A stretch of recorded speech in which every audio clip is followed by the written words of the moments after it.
Time now for the Woezor TV Report. Let's take a look at the headlines.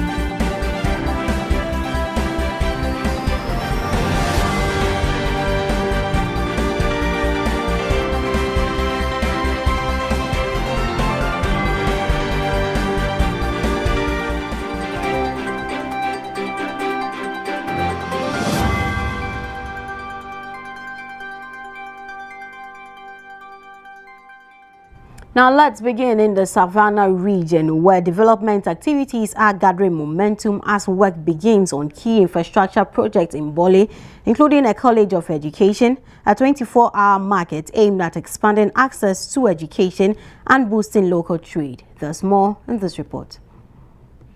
The project forms part of effort to expand access to education and strengthen local commerce. At the sword-cutting ceremony for the Bole College of Education, President John Dramani Mahama highlighted the project's role in addressing long-standing educational gaps in the area. We're building a new TVET center in Kolmasa for technical vocational education and training.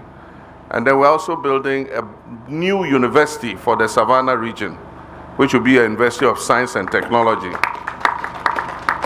And so tomorrow we'll go and inspect the site for the new university.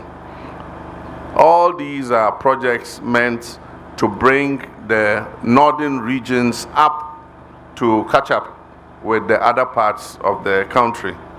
We know that poverty is endemic in our area, and education is one of the means of social mobility, getting our people to be able to take their destiny into their own hands. Aside from that, Bole is also getting a brand new district hospital, state-of-the-art district hospital.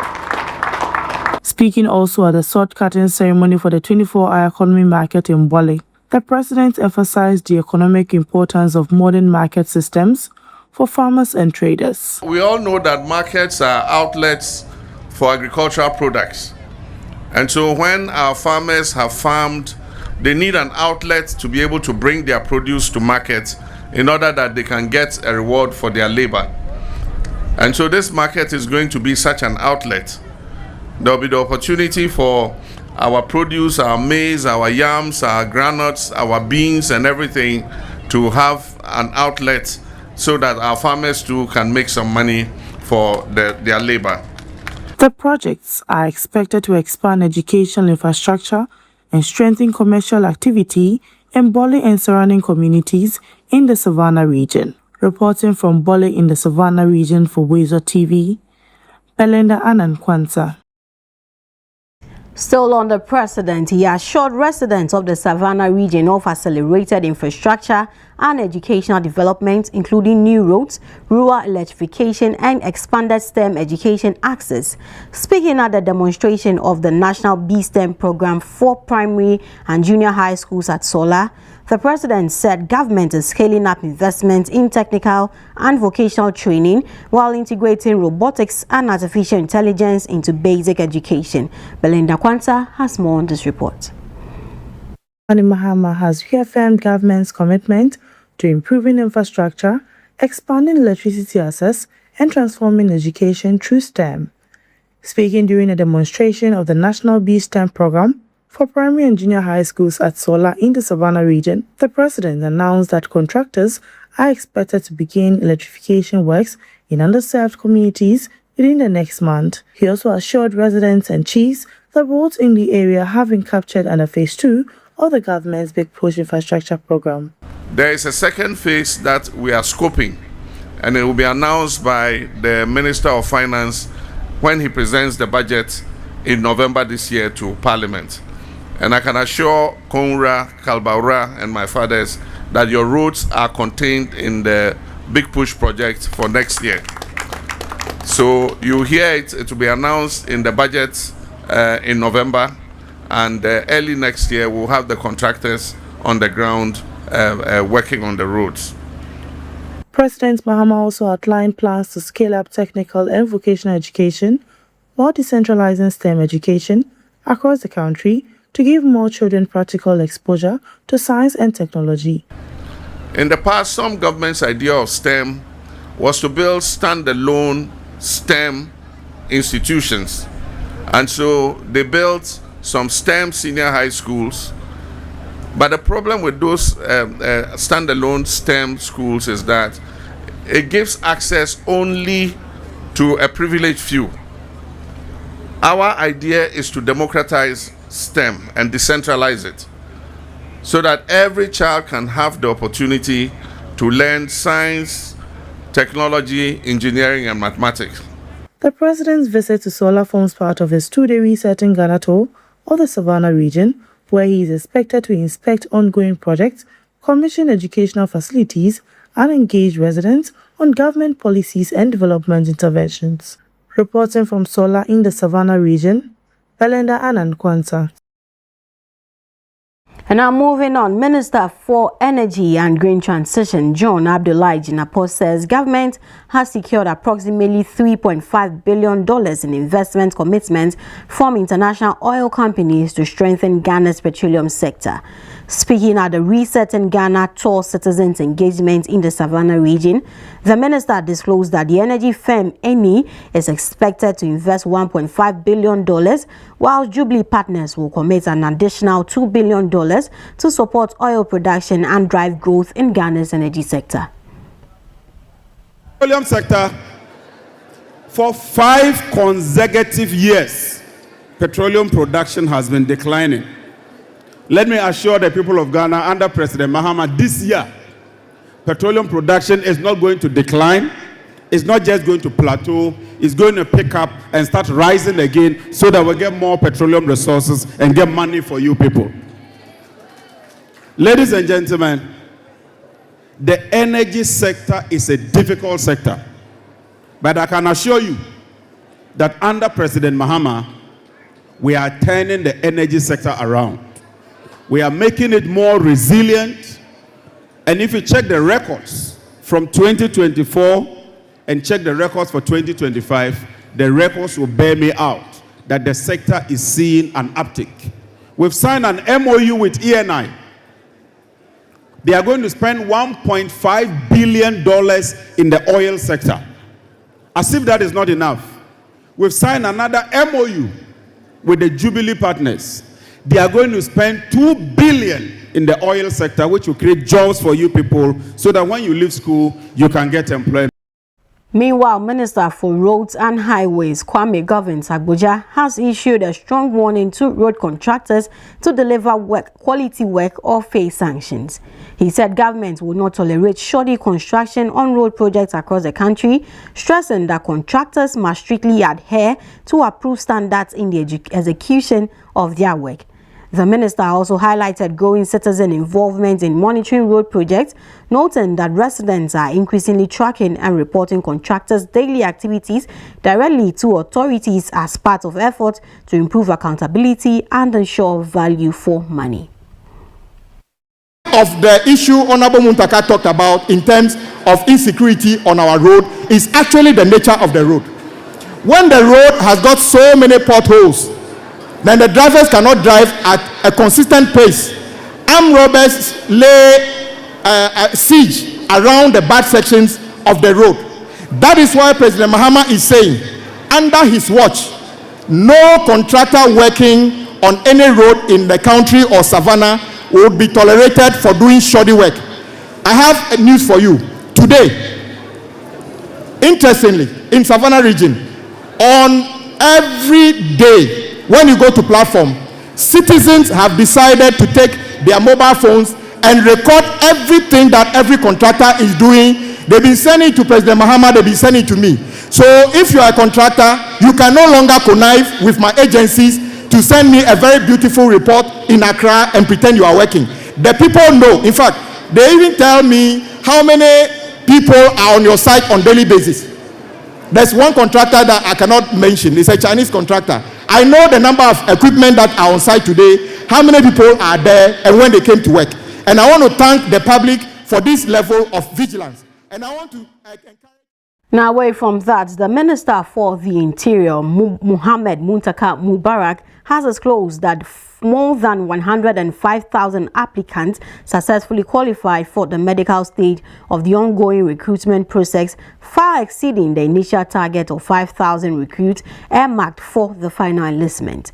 He noted that government is working closely with members of parliament in the Savannah region to ensure fairness and transparency in the selection process. Excellency, I can assure the general Ghanaians that next week the results of the medicals that has been conducted will be released.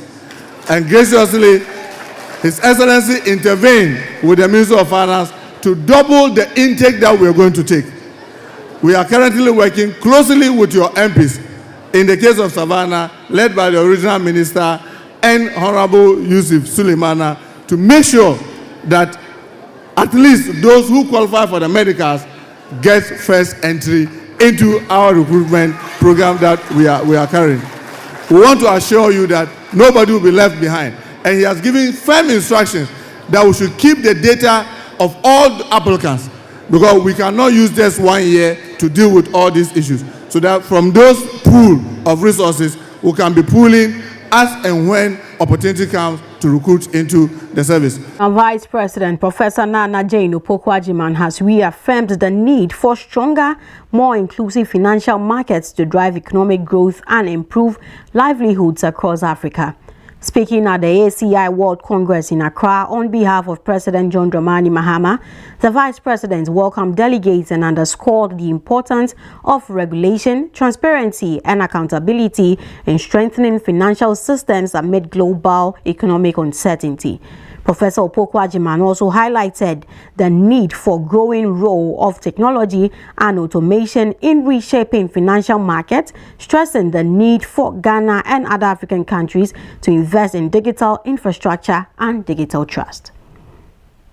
CI has helped promote professionalism, market conduct, education, and ethical standards in wholesale financial markets. This reflects the growing importance of African financial markets and their expanding role in global market development. The theme for this Congress reminds us that markets exist to serve people, mobilize capital, support enterprise, price risk, allocate resources, and create opportunity. To elevate markets, therefore, we must empower the people who build, regulate, participate in, and depend on them. We cannot build strong economies on weak markets. Resilient markets cannot be built without trust, and trust cannot exist without competence, ethics, and robust institutions. Now, Ghana's High Commissioner to South Africa, Benjamin Quartey, says the first batch of Ghanaians being evacuated amidst rising xenophobic tensions is expected to arrive in Accra on Wednesday, May 27. Speaking to DW Africa, he said screening and verification exercises are currently underway to finalize the list of evacuees. He added that the first flight is expected to carry about 300 passengers, with additional flights planned to evacuate more Ghanaians who wish to return home over safety concerns. I think that these are people that are in here voluntarily as part of those who want to be repatriated back home. We are starting the process of screening them and ensuring that they take all the dots that they have to take, so that on Wednesday they will be the part of the 300 people that will be going to Ghana. And why? What reasons are they giving you to be here? Are they feeling threatened? They've been attacked? Well, their lives have come to a standstill. They don't feel safe. They don't feel happy. The challenges as to these demonstrations, this rather unrest, xenophobic attacks on them, most of them feel that their time here is done, because they believe that they are here to work genuinely to help the country and also to help themselves. If that purpose is defeated, then they don't know the reason why they should continue to be in this country. So they are willing and ready to go back home, to go start with life all over. with the group of people that have been here, are there some that have been physically attacked, or is the threats and the marches that happen? I think with the numbers that we have here, about 10, 20 people that we've documented have been attacked. Physical abuse, physical attacks. And I believe that it's not right in the Committee of Nations, especially in the AU model, that will be doing these sort of things to one another. Time now for some international news.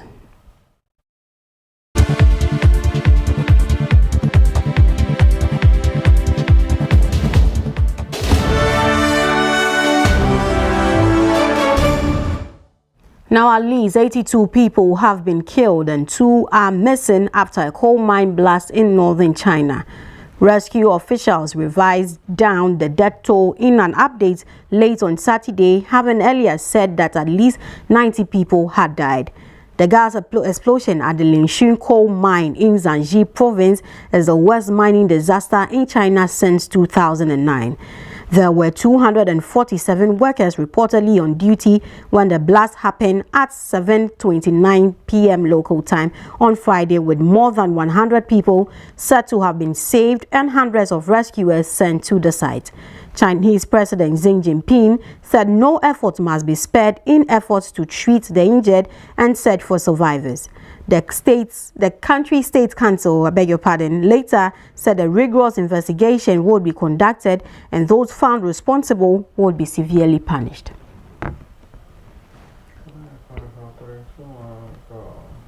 Now this brings us to the end of the Woezor TV report. Many thanks for staying with us. I am Karen. Now Quartey.